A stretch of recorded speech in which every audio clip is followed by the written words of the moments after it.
Bueno, esta es clase 6, curso base bioquímica del sistema nervioso, y como les anticipé, hoy tenemos sistema neuroendocrino.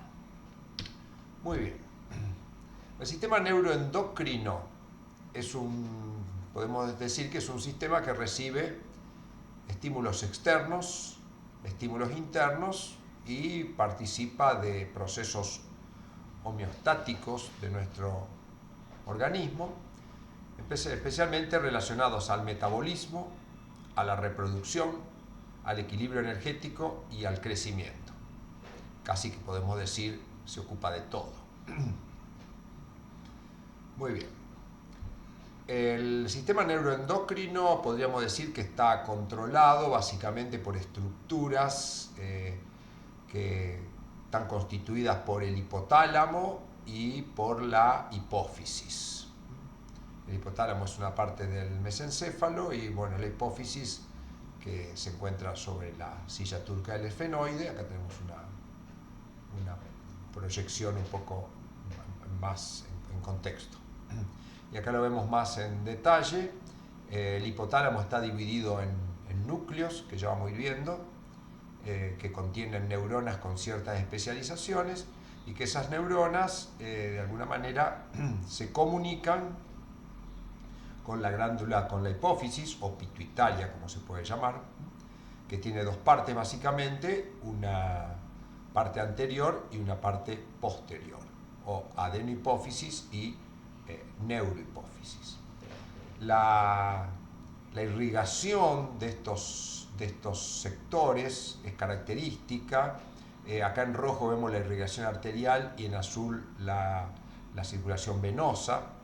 La hipófisis anterior o adenohipófisis está irrigada por vasos que vienen desde el hipotálamo en cierta medida. O sea, la irrigación arterial llega a zonas del hipotálamo donde va a recibir sustancias que son secretadas por neuronas de estos núcleos y va a transitar por el infundíbulo hacia la adenohipófisis, donde ahí se capilariza nuevamente. O sea, hay una capilarización acá y otra capilarización acá, en la cual las sustancias producidas por el hipotálamo interactúan con células específicas en la adenohipófisis, produciendo la liberación de hormonas que salen por la circulación venosa. La hipófisis, la neurohipófisis o hipófisis posterior, tiene una irrigación diferente porque en realidad la neurohipófisis no son otra cosa que terminales nerviosas de neuronas que se encuentran en los núcleos del hipotálamo y viajan hasta acá. Por lo tanto, la irrigación arterial va directamente a la neurohipófisis y de ahí sale con las hormonas correspondientes. Entonces, eso un poco para tener una idea breve de la anatomía de estas estructuras. Como decía, el hipotálamo es una parte del diencéfalo y tiene ciertas particularidades. Produce lo que llamamos habitualmente hormonas liberadoras. Ya vamos a ver que hay algunas hormonas inhibitorias, pero las más numerosas son las liberadoras. Esas hormonas liberadoras viajan, como dijimos, por ese sistema de capilares hacia la hipófisis, y ahí en la hipófisis produce la liberación por células de esa glándula de hormonas que llamamos hormonas tróficas.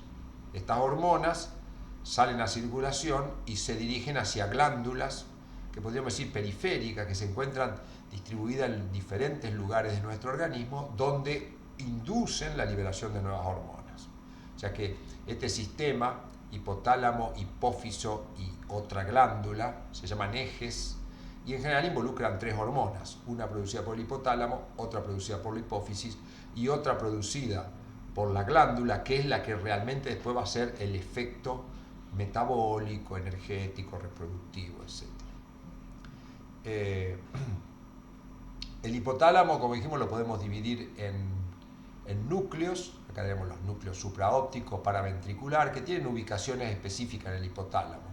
Nombramos esto porque son después los que producen algunos de los factores que vamos a analizar acá.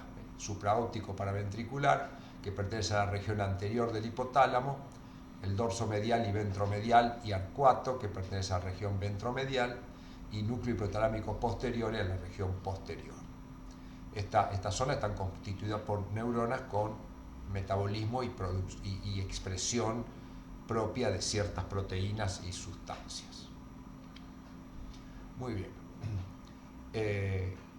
Acá tenemos nuevamente lo de los ejes y el hipotálamo, de acuerdo a sus sitios,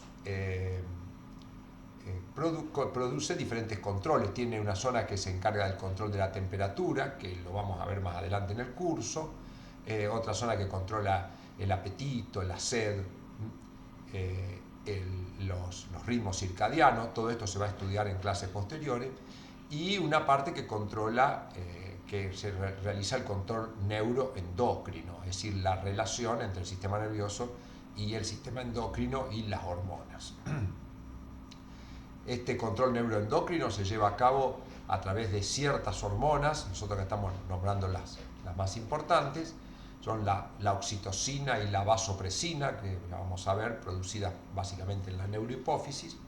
Y después tenemos hormona estimulante de tiroides, la hormona de crecimiento, prolactina, las gonadotrofinas, o gonadotropinas, es lo mismo, y adrenocorticotropina. Estas son todas hormonas producidas por la hipófisis que van a hacer efecto, algunas de manera directa sobre los tejidos blancos y otras sobre glándulas específicas.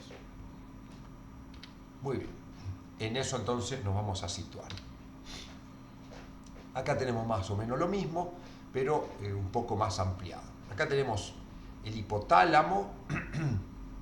El hipotálamo tiene básicamente, o en esto que vamos a discutir, hay dos tipos de neuronas. Las neuronas magnocelulares, que se encuentran en los núcleos supraópticos y paraventricular, y que se encargan de la producción, a través de la neurohipófisis, de dos hormonas que son la oxitocina y la antidiurética. La neurohipófisis en realidad es una continuación del hipotálamo, son los axones de estas neuronas que se prolongan hasta un sitio donde secretan estas hormonas. A su vez, estas neuronas magnocelulares tienen receptores que son capaces de reaccionar a estas hormonas. Cuando esas hormonas se unen a este receptor, se inhibe la producción, como ocurre habitualmente, una retroalimentación negativa. La neurohipófisis produce ciertas hormonas, y estas, si están en cantidad suficiente, van a inhibir para que la neurona deje de producir. Por el otro lado, las neuronas parvocelulares se encuentran en el hipotálamo medio basal, es la que produce una serie de hormonas liberadoras e inhibitorias. Yo puse en color verde, como un semáforo, aquellas que son estimuladoras, y en rojo las que tienen papel inhibitorio. Acá están puestas las siglas. En general, muchas de ellas terminan en RH, que son las siglas de Releasing Hormone, o sea, hormona liberadora. Y la letra de adelante está indicando qué es lo que va a estimular. CRH es hormona liberadora de corticotropina. Cuando viaje por el sistema sanguíneo hasta la adenohipófisis, va a encontrar sus receptores en células, no en todas, sino en algunas, y esas células que tienen receptores para CRH se llaman células corticotropas. Y en respuesta a la unión de CRH, van a producir una hormona que se llama ACTH, o corticotropina, que va a actuar sobre otra glándula. La TRH sería la hormona liberadora de tirotropina. Cuando llegue a la adenohipófisis, va a actuar sobre las células que tengan el receptor para esa TRH, y en respuesta producen otra hormona que se llama TSH, o tirotropina, o hormona estimulante de tiroides, también tiene diferentes nombres. GnRH es la hormona liberadora de gonadotropinas.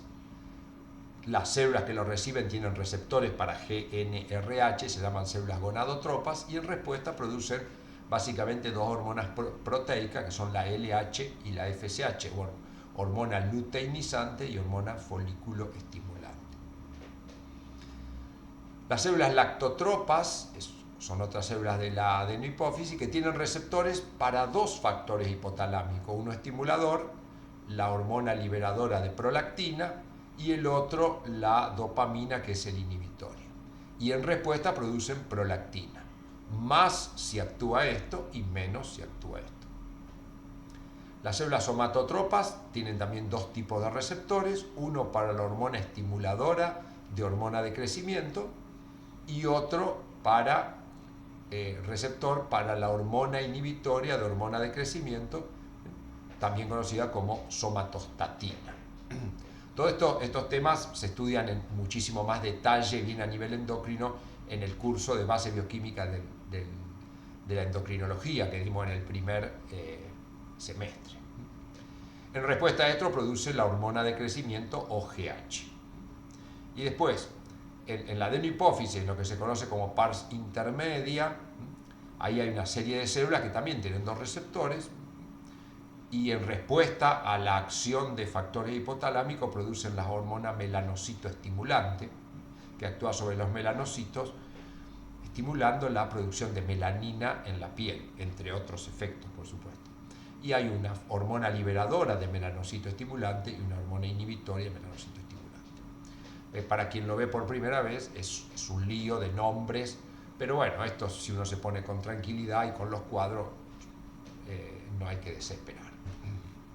Vamos a verlo de otras, por supuesto, muchas cosas más ahora para ir fijándolo. Este es un esquema para mostrar que el hipotálamo y la hipófisis tienen básicamente dos mecanismos básicos. Hay uno donde el hipotálamo produce solo hormonas liberadoras que actúan sobre la hipófisis. Esta produce hormonas tróficas que van a salir a actuar sobre otra glándula y esta libera una hormona que actúa sobre la célula target. Esto habitualmente se llaman ejes: hipotálamo, hipófiso, tiroideo, si esto fuera la glándula tiroideo, hipotálamo, hipófiso gonadal, si esto fueran las gonadas, hipotálamo, hipófiso adrenal, si esto fuera la glándula suprarrenal. Este sistema lo tienen, acá yo puse de las hormonas de la adenohipófisis, las hormonas de la adenohipófisis que tiene este sistema son la corticotropina, del eje, como dijimos, hipotálamo, hipófiso adrenal, la tirotropina, del hipotálamo, hipófiso tiroideo, y la gonadotropina, del hipotálamo, hipófiso gonadal. Las otras dos hormonas importantes de la hipófisis son la prolactina y la hormona de crecimiento, que no tienen este mecanismo, tienen otro. Parecido, por supuesto. El hipotálamo, en estos dos casos, genera hormonas estimuladoras e inhibitorias que actúan sobre la hipófisis, que genera la hormona. Y esta hormona no actúa de manera principal, no actúa sobre otra glándula, sino que actúa directamente sobre las células target. Entonces esto simplifica un poco, porque dice, bueno, tengo dos patrones, aprendo el patrón y se lo aplico a cada uno de ellos. Lo que cambian son los nombres. Siempre hay sistemas de retroalimentación. Las hormonas liberadoras inhiben al hipotálamo, estos se llaman asas cortas de regulación, mientras que las hormonas producidas por la glándula pueden inhibir también el hipotálamo, en general se llaman asas largas de regulación. Obviamente, para que cualquiera de estos factores hormonales inhiba al nivel del hipotálamo o a nivel de la hipófisis o a nivel de la propia glándula, es obvio que tienen que existir en las células de cada uno de esos sectores receptores para la hormona. Entonces, en general, cualquier hormona, supongamos esta acá, que es producida por una glándula, sabemos que tiene que tener receptores en las células target para que la célula pueda responder a su hormona, pero también tendrá receptores a nivel de los tejidos que están involucrados en su producción. Entonces, como regla general, sabemos ya cuando estudiamos endocrinología que si una glándula produce más hormonas que lo que se necesita, va a hacer mucho efecto sobre la target, pero a su vez va a inhibir este proceso para que no siga volcándose hormona. Siempre son retroalimentaciones negativas y en algunos casos puede haber unas retroalimentaciones positivas en casos muy específicos para funciones extremadamente específica. Muy bien. Acá vemos un poco de nuevo el mismo esquema. Acá tenemos, este es un eje que normalmente llamamos largo, que tiene al hipotálamo, pusimos sistema nervioso, la hipófisis y la glándula. Después tenemos sistemas cortos, como el de la prolactina y la prolactina, la hormona de crecimiento, que produce el factor liberador o inhibitorio, actúa sobre la hipófisis y la hormona va sobre la célula target. Y los ultracortos, que el sistema que sería el eje ultracorto, es el de la oxitocina y la vasopresina, que es, como dijimos, las neuronas magnocelulares producen directamente oxitocina y vasopresina, la llevan hasta la neurohipófisis y ahí la producen y va sobre los tejidos. Entonces esos son los mecanismos de acción de las hormonas producidas por el sistema hipotálamo y de la hipófisis y el hipotálamo. Y siempre, bueno, debemos recordar que cuando hay hormonas de por medio que actúan sobre célula target, esta célula target va a modificar alguna variable, normalmente alguna concentración de alguna sustancia en el líquido extracelular, y habitualmente esa sustancia también tiene receptores en algún lado de todo este eje, para cuando se modificó la sustancia, todo este eje se dio cuenta que ha ocurrido el efecto. Muy bien. Sigamos adelante. Bueno, ahora vamos a entrar a dar algunos detalles de cada una de las hormonas que mencionamos. Vamos a comenzar con la hormona antidiurética, que es producida son hormonas de la neurohipófisis, o sea, producidas en el hipotálamo y secretadas en la neurohipófisis. Así vamos a ir haciendo cada una, resalto una y hablamos de ella. Algunos rasgos químicos, bioquímicos. La hormona antidiurética o vasopresina es exactamente lo mismo, es la misma hormona, a veces se le da diferentes nombres por los efectos que tiene. Es una hormona peptídica, son pocos aminoácidos, son 9 aminoácidos, como podemos ver acá, tiene un puente disulfuro y se origina, como todas las hormonas proteicas, se originan siempre a nivel de un precursor, una proteína grande que tiene un péptido señal, como consecuencia de tener que sintetizarse en ribosomas unidos al retículo endoplasmático y luego empaquetarse en gránulos. Para eso necesita este péptido señal que se elimina y tiene otros péptidos, de algunos se conoce la función, de otros no, pero la hormona se sintetiza de 10, se procesa y queda de 9, y acá hay proteasas que lo cortan, esto se desecha y la neuroficina 2 y los glucopéptidos tienen algunas funciones que no vamos a tratar acá. Lo que sale a circulación por la neurohipófisis es este polipéptido, digamos, de 9 aminoácidos. Ese polipéptido, ¿cómo se produce? La hormona antidiurética y la vasopresina están involucradas en el control de la presión arterial y de la osmolaridad sanguínea, es decir, la concentración de sustancias que hay. Los líquidos intracelulares tienen una concentración de sustancias que, si lo medimos en osmoles, está cercana a 300 miliosmoles por litro, y eso se tiene que mantener. Si es más grande o más chica, las cosas no funcionan adecuadamente. Entonces, en la neurohipófisis hay osmorreceptores, es decir, hay neuronas que tienen capacidad para detectar esos cambios de osmolaridad.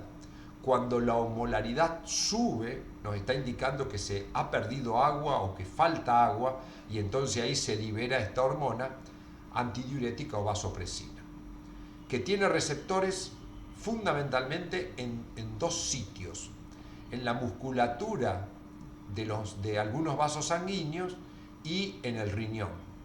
Y ahí cumple dos efectos. Si aumentó la osmolaridad es porque falta agua, y si falta agua el volumen se ha disminuido, entonces al actuar sobre los vasos sanguíneos se produce una contracción, con lo cual aumenta la presión sanguínea. Y a nivel del riñón actúa sobre el volumen de orina recuperando agua. Básicamente son los efectos que hace. Si el sistema nervioso detectó cambio en osmolaridad, larga hormonas para que solucionen ese problema. Acá hay un esquema un poco más, digamos, más completo. La cuestión del control del agua y la osmolaridad es un control tremendamente fino por la importancia que tiene para todo el funcionamiento. Entonces, no solo está en manos del hipotálamo, sino que el riñón también tiene osmorreceptores. O sea, hay osmorreceptores a nivel hipotalámico y hay osmorreceptores a nivel del riñón. Estos osmorreceptores a nivel del riñón detectan un aumento de osmolaridad o un descenso de la volemia, del volumen de sangre. Esto produce alguna caída de la presión sanguínea y se libera una hormona desde el riñón que es la renina.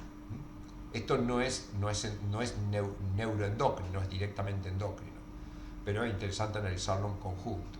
Esta renina es una enzima que transforma una proteína inactiva de la sangre en angiotensina 1, y esta angiotensina 1 lo que va a hacer es inducir la liberación de hormona antidiurética. Paralelo a este efecto desencadenado por el riñón están los osmorreceptores del hipotálamo, que hacen dos cosas. Detectado el aumento de osmolaridad, producen la liberación de antidiurética y a su vez desencadenan la sensación de sed, porque si me falta agua no solo hay que cuidarla, sino que hay que salir a buscarla. Entonces esto produce la liberación de ADH. ¿Cuáles son los factores ambientales que inducen la liberación de ADH y que pueden afectar la osmolaridad? Bueno, el frío. En general, el frío disminuye la liberación de agua, por lo tanto ya no hay que cuidarla tanto y se inhibe la liberación de hormona antidiurética, y lo mismo pasa con el etanol. Es decir, tanto el frío como el etanol es como que me hace desperdiciar o perder agua. En cambio, el calor y los vómitos, el calor, en los vómitos se pierde mucho líquido, entonces eso estimula la antidiurética para que se cuide. Por supuesto, por el otro lado siempre va la sensación de sed. Entonces, este es el funcionamiento básicamente de hormona antidiurética. Recuerden que antidiurético vasopresina lo mismo. A veces aparece así como ABP, que se llama arginino vasopresina, porque en la estructura hay una estructura sintética que se agrega una arginina, entonces va arginina vasopresina. Pero es exactamente lo mismo. Muy bien. Seguimos con las hormonas entonces producidas por las neuronas magnocelulares de los núcleos supraóptico y paraventricular. Ahora vamos a ver la oxitocina. La oxitocina, parece repetido el diapositivo, pero no lo es, pero sí es muy parecida a la estructura. Es un nonapéptido, es decir, un oligopéptido o polipéptido, como le quieran decir, de 9 aminoácidos, donde si uno compara la secuencia con la vasopresina, va a ver que es casi igual, hay 2 aminoácidos cambiados, es casi igual. Es un nonapéptido, y el precursor, que es una proteína mucho más grande, también tiene un péptido señal, una neurofisina, que como es distinta, se llama neurofisina 1, y un glucopéptido con algunas funciones conocidas. La neurohipófisis produce oxitocina, y esta hormona, como puntos principales, tiene las funciones principales es actuar sobre la glándula mamaria produciendo la eyección de la leche y sobre el útero produciendo la contracción en el momento del parto. Son 2 funciones principales. Y acá vemos un poco el esquema un poco con los estímulos.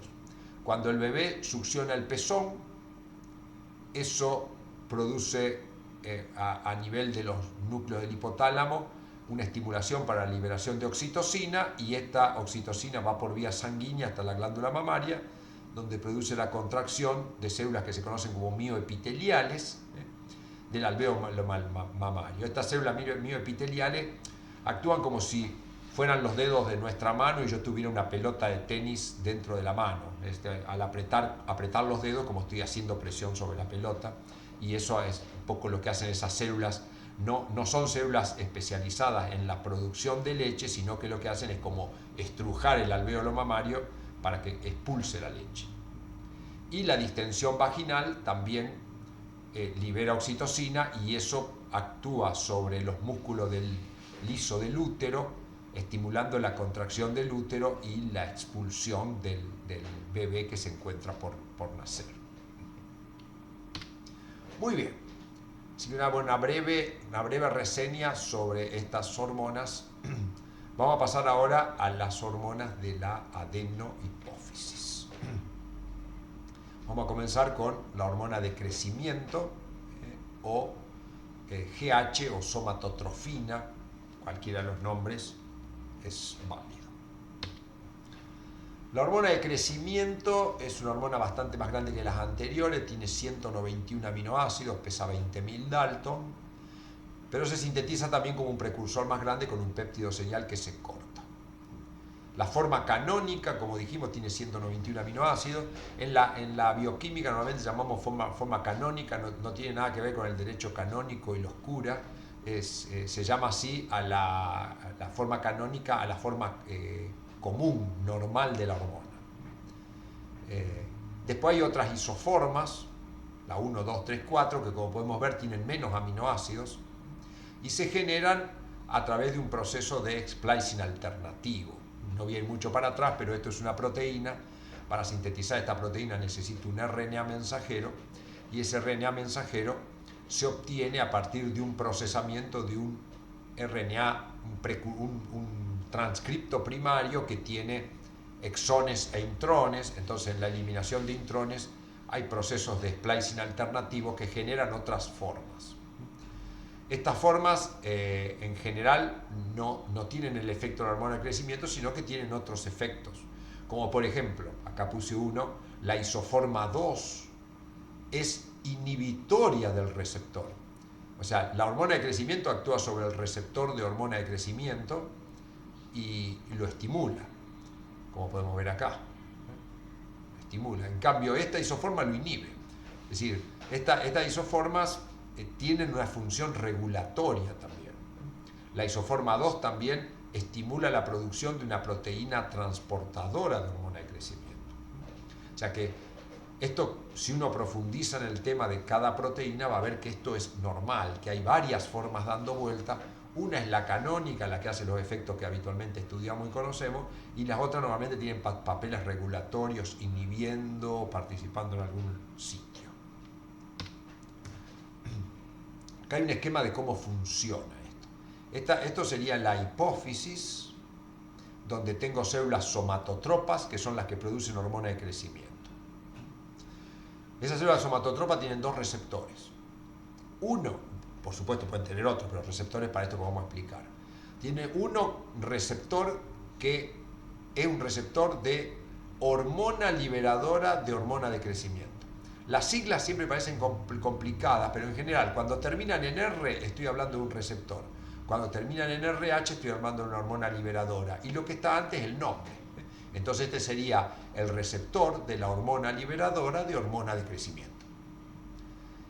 Que este sería el GHRH, que actúa sobre acá. Cuando el GHRH, producido por el hipotálamo, actúa sobre este receptor, se estimula la hormona de crecimiento.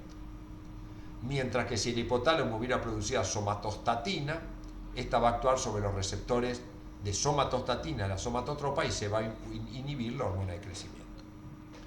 ¿Qué es lo que estimula la liberación y qué es lo que lo inhibe?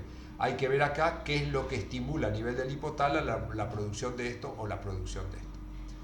El ayuno, falta de comer, la hipoglucemia, que normalmente es consecuencia del ayuno, la caída de los ácidos grasos libres, que también puede ocurrir en situaciones de ayuno, y la arginina son factores que estimulan. Entonces, al caer estos, al producirse estas modificaciones, se libera GHRH, se libera hormona de crecimiento y va a salir a hacer su efecto que vamos a ver. Contrariamente, si hubiera hiperglucemia o aumento de los ácidos grasos libres, se estimula la liberación de somatostatina y la somatostatina inhibe la hormona de crecimiento. Si estudian un poco más del sistema endocrino, más allá del neuroendocrino, van a ver que la somatostatina es un inhibidor de producciones hormonales en otros sistemas también. Por eso van a encontrar que hay muchísimos receptores de somatostatina. Algunos están en el sistema nervioso, otros en el estómago, otros en el páncreas. Una vez que la hormona de crecimiento salió a circulación, puede actuar básicamente, tiene dos mecanismos para los que llamamos tejidos blandos, como el músculo, o para los que llamamos tejidos duros, como el hueso y el cartílago. Son dos mecanismos bien distintos. Sobre los tejidos blandos, que a su vez son tejidos blancos porque tienen receptor, la hormona de crecimiento se une y en estos tejidos blandos hace una serie de efectos que están acá. Vamos a empezar por estos dos últimos que son fáciles de entender.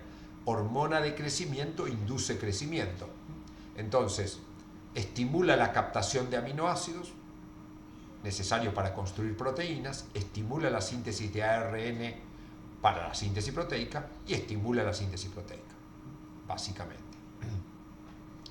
Y a nivel de la glucemia, tiene un efecto hiperglucemiante, o sea, impide que la glucosa ingrese a los tejidos, impide que la consuma y estimula que se sintetice glucosa en el hígado por gluconeogénesis hepática. Y a su vez es una hormona lipolítica, es decir, degrada lípidos para obtener energía para poder construir estructuras. Eso a nivel, lo básico a nivel de tejidos blandos. La síntesis proteica es la que explica básicamente el crecimiento. Si tiene que actuar sobre los tejidos duros, no tiene receptor en los tejidos duros, sin embargo los tejidos duros crecen en respuesta a la GH. ¿Por qué? Porque en el hígado hay receptores para GH y al unirse en el hígado, esto produce una segunda hormona que se llama IGF-1 o somatomedina. Y esta actúa sobre el cartílago y sobre el hueso estimulando el crecimiento. O sea, es un mecanismo indirecto. Son dos mecanismos bien diferentes, uno directo y otro indirecto. Es más complejo, estos sistemas son más complejos porque tienen todo un asa inhibitoria y un asa estimulatoria, encima tiene dos mecanismos. Muy bien. Vamos a la prolactina. Recordemos un poco para atrás, no es fácil recordar, pero tanto hormona de crecimiento como prolactina pertenecían al grupo de hormonas que tienen un sistema común. O sea, el hipotálamo produce hormonas estimuladoras e inhibitorias, se produce la hormona y esta actúa sobre los tejidos. Pero no hay tercer glándula. Entonces, bueno, veamos la prolactina. La prolactina también es una proteína grande a la que se le elimina el péptido señal y tiene casi 200 aminoácidos. ¿Cómo actúa? El hipotálamo genera una hormona liberadora de prolactina y una hormona inhibitoria que en realidad no es una hormona, es un aminoácido. Es más, es un neurotransmisor, la dopamina. Entonces hay receptores, acá no sé por qué no lo puse, pero hay un receptor para la hormona estimuladora que estimula la hipófisis para que se produzca prolactina y acá hay receptores de dopamina de tipo 2 que al unirse a la dopamina inhiben la prolactina.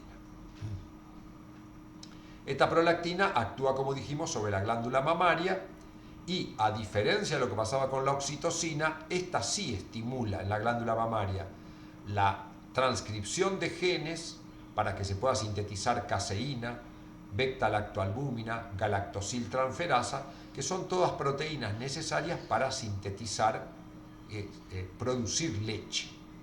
O sea que la prolactina estimula la producción de leche. No así la eyección. La eyección lo hace, como dijimos hoy, la succión del pezón, que estimula las células magnocelulares para que produzcan oxitocina y produzca la contracción de las células mioepiteliales. En la glándula mamaria la prolactina no actúa sola, por supuesto, durante la etapa de gestación hay intervención de estrógeno y progesterona que estimulan la proliferación celular para que la glándula mamaria crezca y esté preparada para la lactancia luego del parto, pero a su vez estrógeno y progesterona inhiben la producción de leche, o sea, hacen crecer la glándula pero que no produzca leche. La leche se va a empezar a producir cuando se empiece a producir prolactina, que va a ser después del parto. Y acá hay un detalle interesante, el hipotálamo también produce esto acá que se llama GnRH, hormona liberadora de gonadotrofina, que son las que controlan el ciclo sexual femenino y que son las encargadas de producir la maduración y ovulación. La prolactina tiene un efecto inhibitorio sobre el hipotálamo para que esto no se produzca. Entonces, en general, durante la lactancia que se produce prolactina, no hay GnRH y disminuirían las probabilidades de embarazo en esa mujer. Pero obviamente no es un 100% efectivo. Magnífico. Vamos a ver ahora juntos estas dos, la tirotropina y las gonadotrofinas, en realidad tres. Hormona estimulante de tiroides, hormona luteinizante y hormona folículo estimulante. ¿Por qué la vamos a ver en conjunto? Porque estructuralmente son muy parecidas. Muy parecidas. Acá tenemos la folículo estimulante, es una proteína que tiene dos cadenas, una cadena beta y una cadena alfa. Son todas glucoproteínas, esta G es de glicosilación. La hormona luteinizante tiene una cadena beta y una cadena alfa, y la estimulante de tiroides tiene una cadena beta y una cadena alfa. La cadena alfa es exactamente la misma para las tres hormonas, inclusive también es la misma para otra hormona que se produce a nivel del útero en el sincitio trofoblasto cuando el embrión está desarrollándose, que es la hormona, la gonadotrofina coriónica humana. Esta se llama subunidad alfa o CGA. Se origina todo a partir de un solo gen y a partir de un precursor. Y lo que es distinto en estas hormonas es la beta, que acá tiene 111 aminoácidos, la beta de la LH tiene 121 y esto tiene 112. Ya que los receptores de estas hormonas son receptores de las cadenas betas. Porque si no la alfa se cruzarían los efectos. Y todas se originan a partir de precursores con el péptido señal. Algunos, como la TSH, tienen un propéptido que también se elimina. Vamos a ver cómo actúa el eje. El hipotálamo produce la hormona liberadora de gonadotropinas que actúa sobre las células gonadotropas de la hipófisis, y esto estimula, acá no hay efecto inhibitorio, estimula la producción de FSH y LH.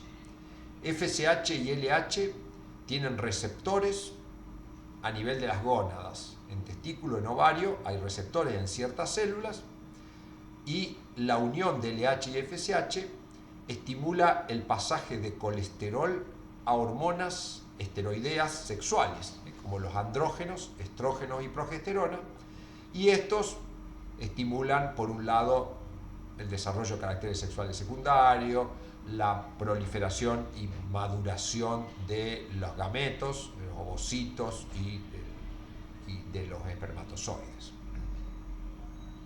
La función de LH y FSH, básicamente, en pocos renglones, control de la producción de hormonas sexuales, regulan el ciclo menstrual en la mujer y actúan sobre la maduración del folículo, de los folículos ováricos. Por supuesto, también actúan sobre la producción de espermatozoides a nivel del testículo. Muy bien. Este que vimos antes, entonces, el eje hipotálamo-hipófiso gonadal. Ahora vamos a ver el eje hipotálamo-hipófiso tiroideo. Está ordenado de otra manera, pero acá tenemos el hipotálamo, acá tenemos la hipófisis y acá tenemos la glándula tiroide, la zona que se llama zona folicular. Y acá están los tejidos blancos. El hipotálamo produce la hormona liberadora de tirotropina, que va a actuar sobre las células tirotropas de la hipófisis, y en respuesta produce la hormona estimulante de tiroides, que por sangre llega a la tiroides donde hay receptores. Y esto estimula una serie de enzimas y procesos químicos que utilizan yodo. El yodo es un elemento esencial para el funcionamiento de la tiroide, y se sintetiza en ese proceso una proteína en la cual queda incluida básicamente las dos hormonas tiroideas que se conocen con el nombre de T3 y T4. Las vamos a manejar solo así acá. Estas hormonas T3 y T4 En respuesta a TSH, se liberan de acá y pasan a sangre y se unen a proteínas y van a actuar sobre los tejidos blancos. ¿Cuáles son los efectos, las funciones de T3 y T4? Bueno, tiene un efecto de control del crecimiento. Los niveles adecuados de T3 y T4 producen un crecimiento normal adecuado porque estimulan la síntesis proteica. Y también regulan la producción de energía metabólica, lo cual es razonable. Si estimula la síntesis proteica, debe regular la producción de energía para que haya lo suficiente para sintetizar las proteínas. Eso sería básicamente el funcionamiento de este sistema. Es importante tener presente que, aunque todo el sistema esté intacto, puede estar comprometido por la falta de yodo. Si no hay yodo, todo esto no va a ocurrir de una manera adecuada, porque T3 y T4 son hormonas que tienen yodo. Esta tiene 3 yodo y esta 4. ¿Sí? ¿Hubo una pregunta? No, pareció. Muy bien. Bueno, y llegamos a la última de esta tanda, que es la adrenocorticotropina, o conocida como ACTH. Esta hormona se produce a partir de un precursor extremadamente interesante conocido como PONC, que son las siglas, no sé si la sigla, pero algunas letras de la palabra pro-opiomelanocortina. Es una proteína monstruosa por la cantidad de cosas que tiene en su interior. Tiene un péptido señal como siempre y después tiene es también precursor de las hormonas melanocitoestimulante, que son 3, la melanocitoestimulante alfa, beta y gamma, que estimulan la producción de melanina y pigmentación de la piel. Hay un par de lipotropinas que movilizan los ácidos grasos, endorfinas, conocidas como hormona del bienestar, que vamos a estudiar más adelante en algunos temas, y metencefalina, que son función inmunomoduladora. Pero bueno, la que nos interesa, como todo en esta presentación, son las que están en celeste, que es la adenocorticotropina, 1039 aminoácidos. Y esta va a viajar por sangre a estimular la corteza suprarrenal. ¿Cómo funciona? Tanto los ritmos circadianos como las endorfinas, como el estrés, el ejercicio y el dolor pueden actuar. Todas estas cosas, repito, vamos a volver a trabajar específicamente sobre estas cuestiones. Pero digamos, todo esto puede actuar sobre el hipotálamo, estimulando la liberación de la hormona liberadora de corticotropina. Por ese sistema de capilares que iba desde el hipotálamo, capilares y venas que van a la adenohipófisis, acá va a ser recibido por los receptores de CRH y en respuesta se produce ACTH, que viaja por sangre hasta las glándulas suprarrenales, donde ahí se va a estimular la transformación de colesterol a pregnenolona y de ahí a diferentes hormonas que también son esteroideas. De acuerdo a la zona de la corteza suprarrenal en la que actúe, va a tener diferentes efectos. La corteza suprarrenal tiene 3 zonas: la zona glomerular, la zona fascicular y la zona reticular. ACTH tiene básicamente receptores en la zona fascicular y en respuesta produce glucocorticoides, donde el principal componente es el cortisol, que estimula básicamente una serie de procesos: la degradación de proteínas, la síntesis de glucosa, el aumento de la glucemia, la resorción ósea, tiene efectos antiinflamatorios, aumenta la lipólisis y puede aumentar la lipogénesis en ciertas concentraciones. Si actúa sobre la zona reticular, va a producir andrógenos suprarrenales que van a actuar sobre ciertos desarrollos de caracteres sexuales secundarios. Los receptores de ACTH pueden estar, pero no tienen mucho efecto a nivel de la glomerular, porque acá se producen los mineralocorticoides, que son regulados por un sistema diferente, que es el sistema renina-angiotensina-aldosterona. Un sistema encargado básicamente del control de la concentración de sodio y de potasio. Pero bueno, como estudiamos en el curso de endocrinología, puede haber situaciones en que haya alteraciones en los genes y pueden aparecer estos receptores acá y bueno, puede llevar algunas patologías la aparición de receptores de ACTH en este sitio. Bueno, y eso es todo lo que yo tengo para contarles. Hola, mi nombre es Mariana y hoy vamos a conocer sobre los disruptores endocrinos. Los disruptores endocrinos son sustancias tóxicas ambientales que van a afectar al sistema neuroendocrino. Estas sustancias fueron detectadas en la década del 60 del siglo pasado y luego de eso se definieron como sustancias externas que pueden interferir ya sea en cualquier parte del mecanismo hormonal normal, afectando la secreción, el transporte, la unión de la hormona a su receptor, la acción, o sea, el efecto hormonal, la metabolización y o eliminación de una hormona de nuestro organismo.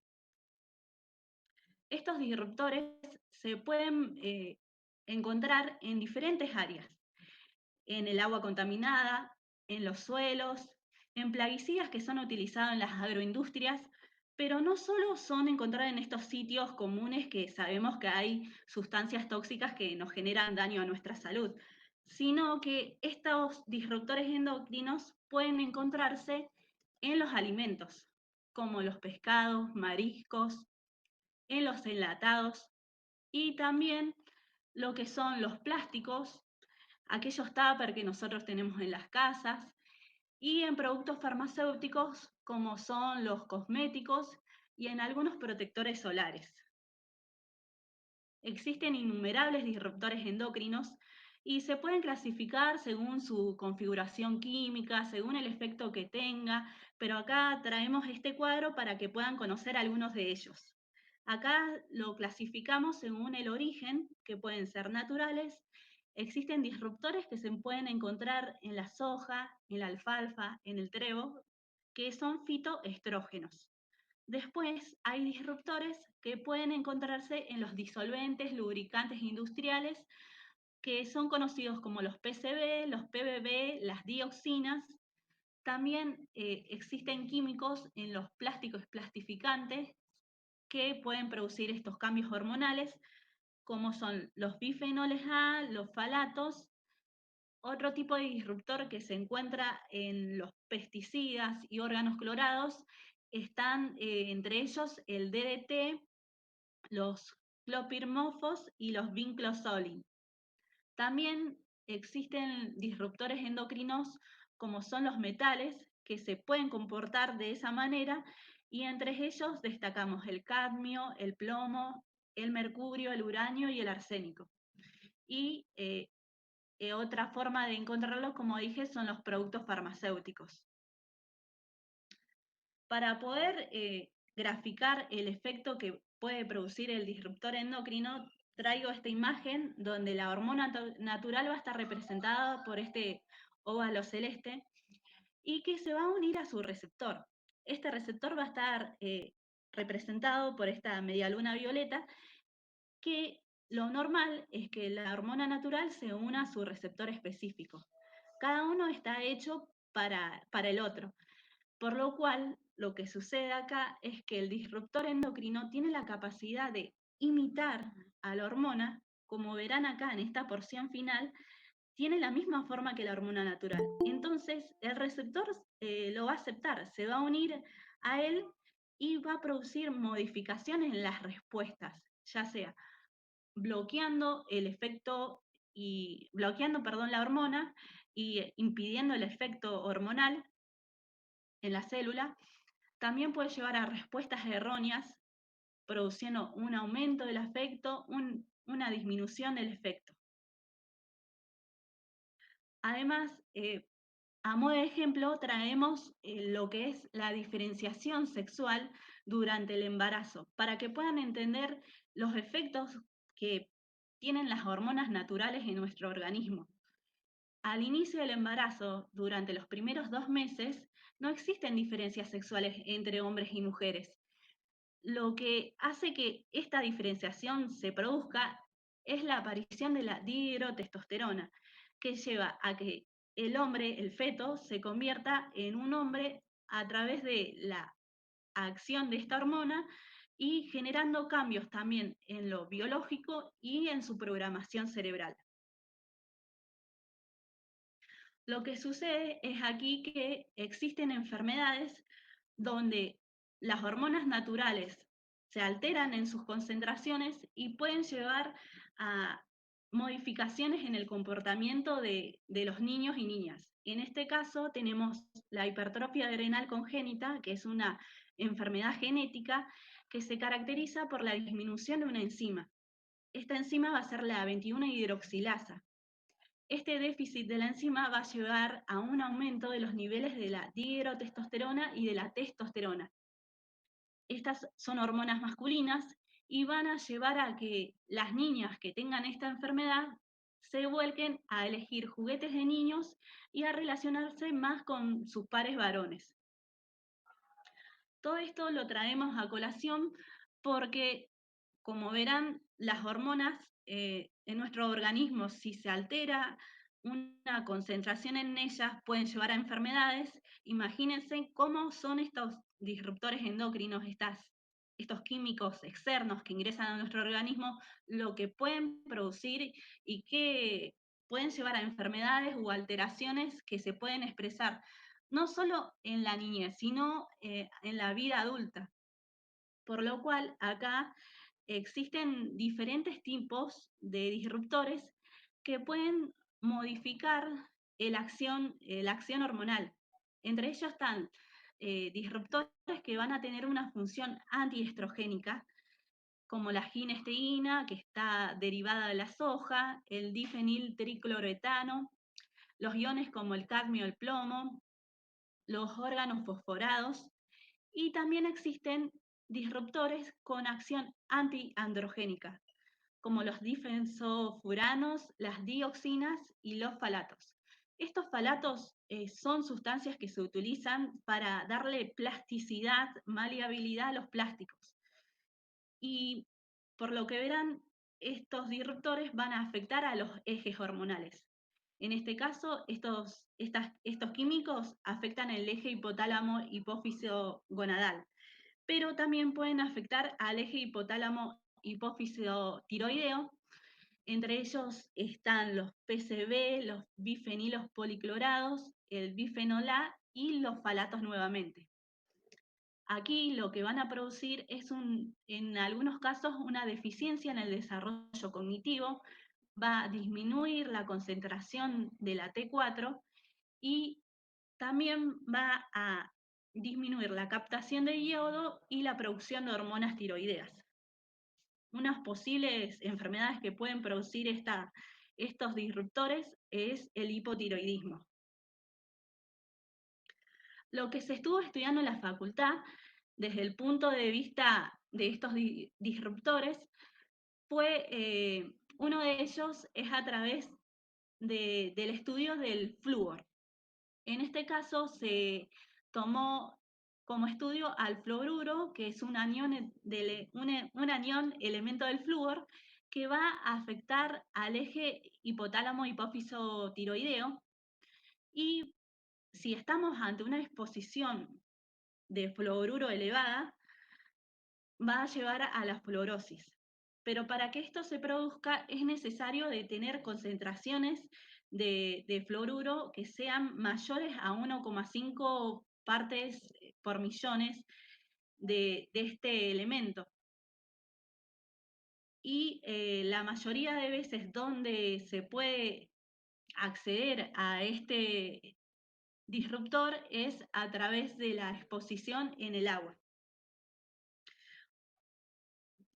Este disruptor endocrino, cuando se encuentran en estas concentraciones elevadas, no solo va a producir esta fluorosis.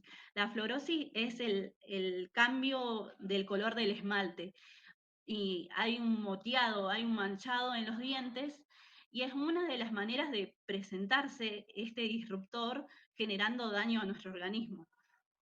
Pero también puede afectar a lo que es la configuración del testículo, afectando las células testiculares. También produce una alteración de la expresión de los receptores de la FSH y la LH y genera una reducción de los niveles de estrógeno y progesterona. Por lo cual, el fluoruro también afecta al eje hipotálamo hipófiso gonadal. Otra manera de actuar este fluoruro es afectando la concentración de glucosa y la producción de insulina. Estudios realizados han llevado a la conclusión que produce una disminución de la secreción de la insulina por alteración de la síntesis, disminuye el efecto de los receptores frente a la insulina. También se ha detectado que hay una disminución de la captación de la glucosa por el sistema nervioso, pero no todos los modelos, solo en algunos casos. Y se presentó también una disminución de la glucosa intracelular. Todo esto lleva a que también se genere una inhibición de la cadena respiratoria con el aumento de estrés oxidativo y el aumento del NADH. Esto lo podemos ver en un relato que hay en el libro del curso de base bioquímicas del sistema nervioso. Allí se relata lo que se fue sobre la paridad de las ovejas. En este caso hubo situaciones donde había reducido el número de hijos de las ovejas. Entonces, a través de investigaciones se dieron cuenta que había áreas de agua donde había una gran cantidad de concentración de fluoruro y eso afectaba al eje gonadal, por lo cual esas ovejas que consumían esa agua con gran cantidad de fluoruro llevaba a que se produzca una disminución en el número de crías, también podía producir abortos. Entonces tenemos que saber que este fluoruro afecta a diferentes áreas de nuestro organismo, y no solo a los humanos, sino que a los animales. Por eso es necesario conocer y saber a qué estamos expuestos para tomar las medidas adecuadas y actuar frente a estas situaciones. Así que, bueno, cualquier duda o preguntas se pueden comunicar a través de mi mail, que lo dejo acá, o también por la clase, por el Classroom. Así que muchas gracias por escucharme.